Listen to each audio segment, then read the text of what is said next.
delivered vaginally, but are more commonly delivered via cesarean. The pre-hospital setting, with breech babies, you do not encourage the mother to push, but you more so try to allow, as long as the mother can do it, the baby to be delivered if it's going to happen in your care with the contractions, if it's possible. You don't want to encourage her to push, especially if you can't get that cord. Excuse me. You don't know where that cord's at. Could be wrapped around that baby's neck. All of these things just kind of go together in their own way.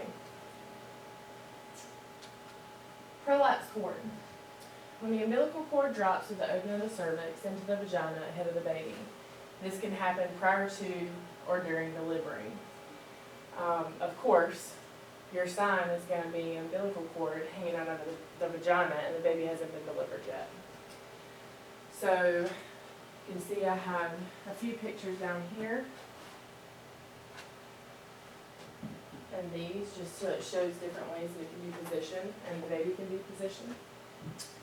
You place the mother in the knee to chest position with the hips elevated. And the reason for doing this is because you want to try and keep the cord from being pressed against the pelvis by the baby.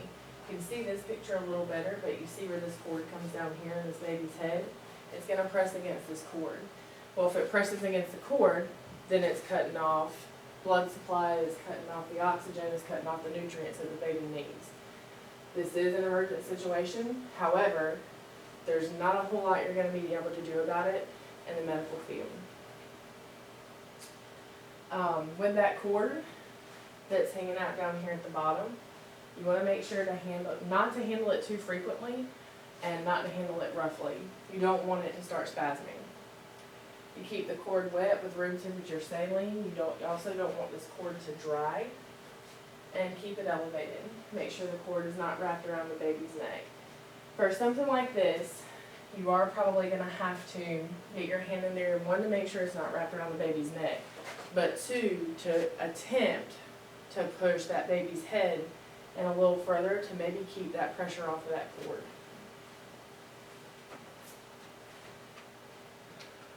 So, a few of the things that were not included on this presentation that I actually wanted to go over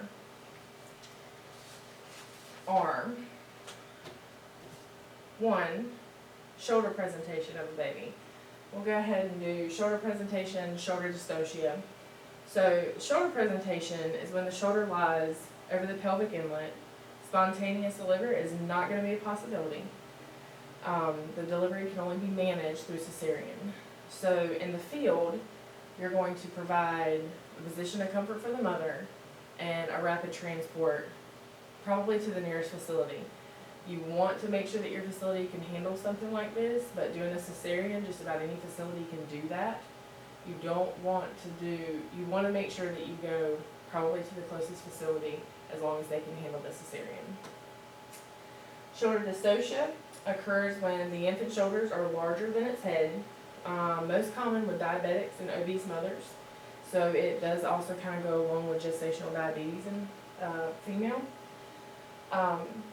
The labor progresses normally with routine head delivery, which will retract back into the perineum because shoulders are trapped between the pubis and the sacrum. Excuse me. Gestational diabetes. So typically, it's one of the things, of course, that as long as you have prenatal care, every pregnant female is going to get tested for this. Typically between 24 and 28 weeks. They are at a risk of stillbirth and premature births, and more likely to develop diabetes later in life. Normally after the birth, it resolves itself. Sometimes, it may be weeks and maybe months, they may have to have a little help, but it will normally resolve itself.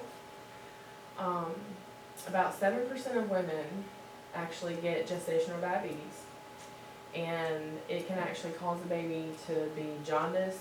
It can cause the baby to be hypoglycemic, and actually cases where it can cause that child to be obese later in life. The most common associated factors with gestational diabetes is obesity, over 25 and pregnant, of course, prior hypertension, and PCOS. And PCOS is polycystic ovarian syndrome. Shoulder dystocia is also commonly related with gestational diabetes and the delivery of the baby. Let's see. Uterine inversion. So uterine inversion isn't something that you most often think about. Honestly, I didn't even give it a second thought. That's when the uterus turns inside out after birth. And it's kind of crazy to think that that could even happen. It's very rare, but it can happen. It is there. And of course, you can't, pre-hospital, you can't do anything about that. You can't flip it around, you can't turn it around, you can't do anything with it, right? So a hypovolemic shock could develop very quickly in these patients. Pre-hospitally, put them in a position of comfort.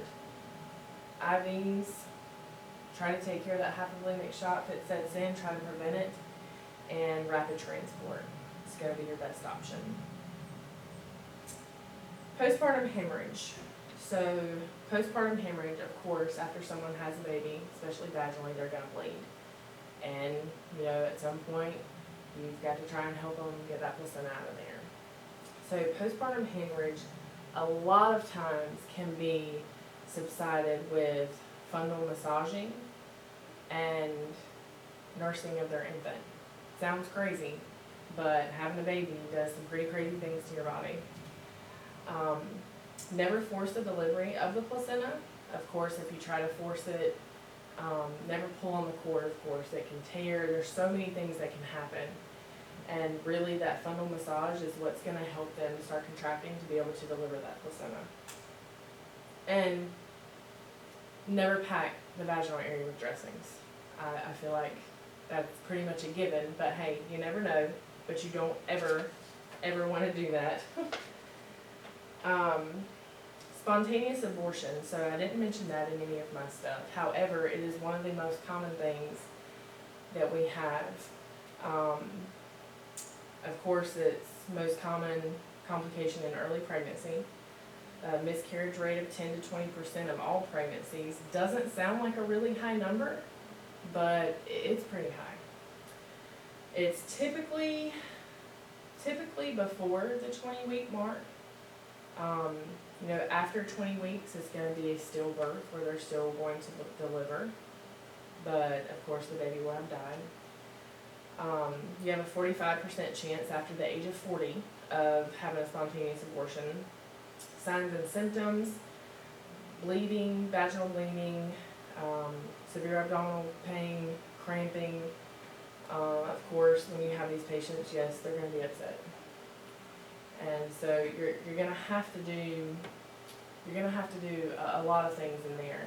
You know, you're going to start your IV, you're going to try to get some fluid replacement, you're going to transport them to a hospital, and it's not a rapid transport, but you're also going to have to be there for them mentally. You're going to have to support them because they're going to be going through a really hard time. So those moments that you're going to have with them are probably going to be some of the most important because they're getting ready to go through a whole bunch of different things that they shouldn't have to. And talk about moms for a minute before I wrap this up. You know, even with all these complications, okay, healthy babies are born every single day. You take away these complications, but you don't want to forget that once that baby's born, you still have two patients. You don't just have that baby, you have that mother as well. Things can go downhill very quickly from her. So don't forget that you need to pay attention. If you're carrying both of them, which you more than likely will, you need to look for any changes in her vital signs. You need to look for any abnormal hemorrhaging. And that's a continuous thing that you need to do along with continuously assessing that baby. You want to make sure that that baby also doesn't have a negative change in vital signs. And pretty much it will be place her in a position of comfort, but make sure you continue to reassess and continuously reassess the mom and both the baby.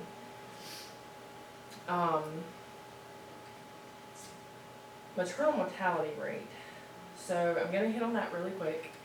The CDC reported an increase in the maternal mortality rate ratio in the United States from 18.8 deaths per 100,000 births to 23.8 deaths per 100,000 births between 2000 and 2014.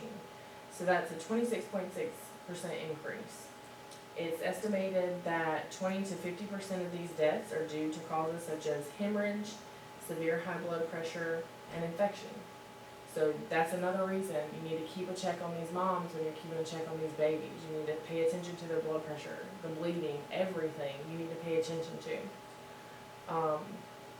Some sources will define maternal mortality as the death of a woman up to 42 days after her pregnancy has ended instead of 1 year. So that pretty much sums it up. I'm going to go ahead and wrap it up. You're probably tired of hearing me talk by now, but I really appreciate your attention. I really appreciate you allowing me to do this. So I'm actually going to have a quiz after this, and it's going to be a list of just a few questions, some multiple choice, some not, that we're going to do after this break. See how much you actually learned today. And again, after this break, I'll take any questions that you have before we do the quiz, just to see if there's anything that I left unanswered for you. And if not, we'll take the quiz and we're out. So thank you so much. I appreciate your time.